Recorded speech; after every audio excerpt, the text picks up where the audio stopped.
Bonjour à tous, bien content d'être avec vous pour cette 8e vidéo de cette formation pas à pas pour devenir animateur, producteur, podcasteur, ce que vous voulez, mais dans le principe, on va travailler avec le son encore une fois. Et nous allons parler aujourd'hui de souffle et comment éviter les bruits parasites. Alors d'abord, dans l'enregistrement et puis ensuite, si vous n'avez pas pu le gérer pendant l'enregistrement, dans la production. D'accord? Alors on y va, on ouvre Audacity comme d'habitude et je vous présente un son qui m'a été envoyé, une rubrique par Hélène, et Hélène a suivi scrupuleusement pourtant tout ce que je disais dans les autres formations.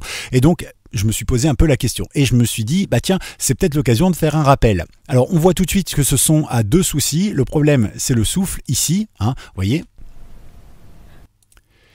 Et le deuxième, bonjour et bienvenue pour... la voix est faible, d'accord? Alors ça, c'est la version courte de la vidéo. Je vous mets un lien ici en haut pour que vous puissiez lire la vidéo en version longue dans laquelle je prends le temps de tout expliquer. Je vais partir du principe que si vous regardez cette version courte, ce n'est pas parce que vous n'avez pas de temps, c'est parce que vous avez déjà des notions. Donc on va essayer de gagner du temps, d'accord? Comme ça, chacun y trouve son compte. Alors nous, ce qui nous embête, c'est ça. Donc on a du souffle ici, qui arrive aux alentours de moins 26 et une voix bonjour et bien qui arrive aux alentours de moins 15. Donc ce qui veut dire que, et ça vous le savez sûrement, ce souffle-là, il est aussi sous la voix et que si je remonte la voix par exemple de 6 dB, ça va aussi remonter le souffle qui est en dessous de 6 dB. C'est logique. Donc comment faire? Tout simplement, on va partir sur un premier temps, le fait de faire recommencer la voix off, mais d'abord de checker les différents problèmes qu'il y a pu avoir. La première chose, c'est si vous parlez correctement dans votre micro, vous allez occuper beaucoup plus de place et vous allez arriver beaucoup plus haut dans la courbe. Et ça, c'est plutôt chouette. Ça veut dire que votre souffle, lui, on le voit ici, il est immuable, il ne bouge pas, peu importe que la voix soit plus ou moins forte, il ne bouge pas. Donc ça veut dire que, si vous parlez plus fort, naturellement, parce que vous êtes plus proche de votre micro, vous aurez plus de présence et je n'aurai pas besoin de monter votre voix. Parce que si je monte la voix ici, par exemple, je fais ça, je fais effet et normaliser, voilà. Ici, vous voyez, j'ai monté une partie de mon souffle volontairement pour voir à quel niveau arrive mon souffle une fois que j'ai normalisé cette voix à moins 1. Et je me retrouve, vous le voyez, avec un souffle qui arrive aux alentours de moins 18. Et c'est à peu près la hauteur à laquelle je mettrai un bed. Donc ça pose problème. Donc comment faire? Tout simplement, déjà bien parler dans son micro permettra d'arriver plus haut dans la courbe. Et donc mathématiquement, si vous avez ici, ça fait 10 dB et que vous êtes à 80 dB, vous avez 70 dB d'écart. Alors que si vous êtes ici à 10 dB et qu'ici vous êtes à 20 dB, vous n'avez que 10 dB d'écart. C'est tout simple, c'est mathématique. Donc première étape, pour éviter d'avoir un son horrible, vous pouvez déjà faire ça, c'est-à-dire parler suffisamment fort.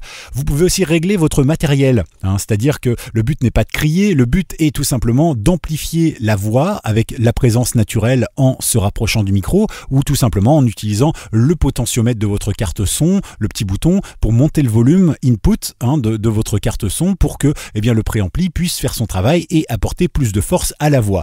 Ça marche également sur un enregistreur numérique type Zoom et si jamais vous enregistrez directement sur l'ordinateur avec un micro USB, vous vous référez, par exemple, vous mettez en enregistrement ici et vous vous référez ici. Votre son doit être entre moins 6 et moins 3 dB à peu près et tapez régulièrement dans le moins 3 dB. Voilà. Et là, vous serez plutôt avec un bon son. Et si jamais vous cherchez, c'est dans les paramètres de son tout simplement. D'accord? Donc là, vous voyez, c'est une manière très simple, une deuxième manière d'avoir une voix plus présente, plus forte et avoir un souffle qui effectivement restera le même. Donc ça permettra encore une fois de pouvoir diminuer l'impact du souffle sans pour autant l'effacer puisqu'il est là de toute façon. D'accord? Ensuite, vous pouvez en numéro 3 utiliser ce qu'on appelle un low cut. Un low cut, c'est un petit bouton que vous avez généralement sur les enregistreurs de qualité professionnels ou directement sur les micros professionnels aussi. Et vous avez en général 2 ou 3 fonctions. La première, c'est low cut à 80, vous avez 100 et 120 Hz, d'accord? Je vous conseille pas d'aller sur 100 ou 120 puisque vous travaillez dans votre voix et la voix, vous le savez, c'est quelque chose qui se traite en général même peut-être dès 100 Hz, ça dépend de votre timbre de voix. Donc 80 vous pouvez supprimer. L'avantage du low cut, c'est justement ça va supprimer toute une partie de ronronnement qui pourrait y avoir lié par exemple à un matériel électrique ou à autre chose. Voilà, donc je pense que ça peut être quelque chose d'intéressant. Testez et vous verrez bien. C'est donc notre troisième solution pour bien enregistrer et éviter de se retrouver avec ce rapport son et voix. Et puis enfin, Hélène m'a dit clairement, écoute Gaël, moi j'ai suivi ta vidéo de A à Z, j'ai suivi aussi tout ce qui avait été dit avant et malheureusement, j'ai même travaillé avec mon casque et ça donne ça. Et là, je me suis dit, ah oui, peut-être. C'est vrai que quand le casque est pas bien réglé, trop fort ou trop faible, ça influe directement sur notre intensité de la voix. Et c'est vrai que si on n'est pas à l'aise avec son casque parce que c'est trop faible, on va avoir tendance à crier. Et si jamais le son est trop fort dans le casque, on va avoir tendance à descendre la voix. Et c'est ce qui a dû arriver ici. Voilà pourquoi sa voix est si basse, tout simplement. D'accord? D'ailleurs, à titre d'exemple, Hélène, après avoir checké tout ça, m'a refait un son. Et vous allez voir que finalement c'est exactement le même son, hein, avec un zoom également, et quand on observe ce qu'il se passe. Bonjour et bienvenue pour une nouvelle balade. Voilà, elle me l'a refait et vous voyez c'est très propre. Comme quoi, hein, c'est parfois juste une petite question de pas grand chose. Donc ça c'était pour toutes les parties qui étaient faites directement par la voix. Comment faire maintenant si vous retrouvez ce son un jour dans votre boîte mail et que la voix off n'est plus disponible à temps pour rattraper l'erreur? Eh bien, nous allons voir numériquement deux façons de gérer la chose. La première qui supprimera le son entièrement mais qui laissera un petit arrière-goût métallique, et l'autre côté où ça va supprimer une bonne partie du son mais sans tout supprimer. Voilà, il n'y a pas de solution miracle, vous allez le voir. Alors je vous propose dès maintenant de commencer par la première chose. La première chose, c'est tout simplement de déterminer ces fréquences-là pour savoir un petit peu, eh bien, qu'est-ce qu'on doit donner à l'ordinateur comme indication pour supprimer le bruit de là, mais aussi de sous la voix, puisque ce son-là, vous l'avez aussi sous la voix. Alors, on va écouter. Voilà, on va faire tout simplement une capture du bruit, hein. C'est comme ça sur tous les logiciels, vous pourrez essayer, ça marche super bien. Et donc pour ça, il faut prendre plus d'une demi-seconde en général, et après, vous allez dans Effets, et là, vous allez dans Réduction du bruit. Ici, vous allez prendre le profil du bruit, ça se fait en 2 étapes. Donc là, il a sélectionné ce que vous vouliez et il s'est dit, ok, j'ai compris que c'est ça que tu ne voulais pas. Donc maintenant, je sélectionne, allez, moi je vais juste faire ça, mais vous pouvez prendre la totalité. Vous voyez, je prends une partie de souffle et une partie de voix, comme ça on va vraiment pouvoir entendre, puisqu'ici c'est l'exemple. Hop, et je revais à nouveau dans réduction de bruit, et cette fois-ci l'étape 1 je l'ai faite, donc je laisse les réglages par défaut, sur Audacity ils sont plutôt bien réglés, et je me retrouve comme ça. Alors on écoute. Bonjour et bienvenue pour une nouvelle balade patrimoniale. Vous entendez un petit peu la différence qu'il y a entre les deux? Et si par exemple maintenant je normalise, normaliser, on va écouter vraiment la différence entre les deux. Bonjour et bienvenue pour une nouvelle balade patrimoniale. Alors vous voyez, hein, j'avais fait à peu près la coupure ici et à peu près ici, et on entend bien effectivement la différence. Alors c'est bien, mais vous avez remarqué, hein, fatalement ça change la voix et ça la rend un peu plus métallique. Alors vous pouvez essayer de rattraper très légèrement avec un égaliseur, mais le problème c'est que justement pour enlever ce souffle, l'ordinateur lui va gérer les fréquences et faire descendre avec un égaliseur virtuel bien sûr, eh bien certaines fréquences qui créent ce petit problème. Et donc si vous rajoutez des fréquences pour enlever le côté métallique à la voix, vous allez forcément vous retrouver avec à nouveau un peu de souffle qui pourrait bien remonter. Ça c'était pour la première partie. La deuxième partie, on va utiliser un gate. Un gate, qu'est-ce que c'est? Eh bien c'est une porte. Voilà, super, vous avez au moins vu de quoi j'étais capable en anglais.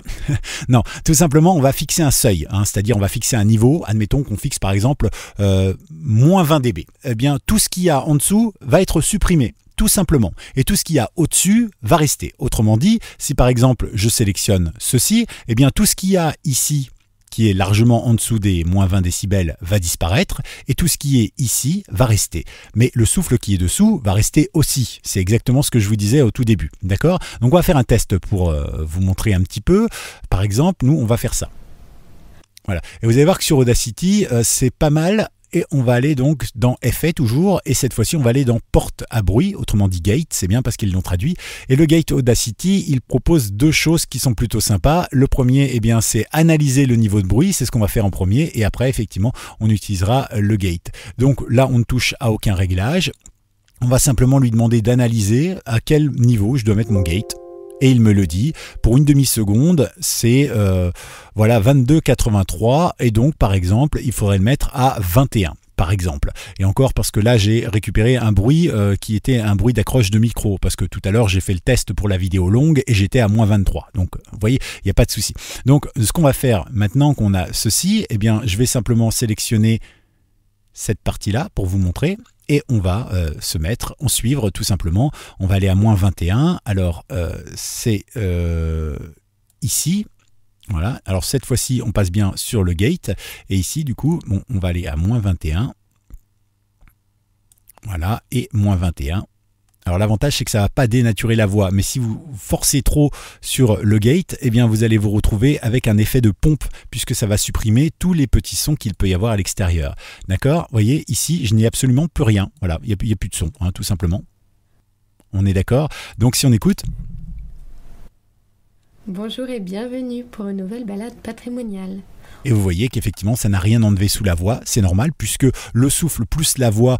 à cet endroit-là, eh bien, c'est un seul son pour lui et donc il ne peut pas utiliser le gate correctement. D'accord? Eh bien voilà, vous savez tout. Je vous rappelle évidemment que vous avez, je vous le remets en haut, la version longue si vous souhaitez beaucoup plus d'explications, qu'on prenne le temps. Ça fait presque 20 minutes, je sais, c'est long, mais c'est bien d'expliquer le problème dans son intégralité. Et puis je vous rappelle que vous pouvez cliquer sur la petite cloche, vous cliquez sur s'abonner et puis mettre des pouces et surtout des commentaires. Si vous avez des exemples, vous pouvez m'envoyer des choses comme ça ou des astuces que je n'aurais pas expliqué dans cette vidéo, surtout n'hésitez pas. Et bien voilà, moi je vous souhaite une bonne semaine et on se retrouve dans une semaine pile poil, 10h30, comme chaque dimanche, sur Apprenez la Web Radio.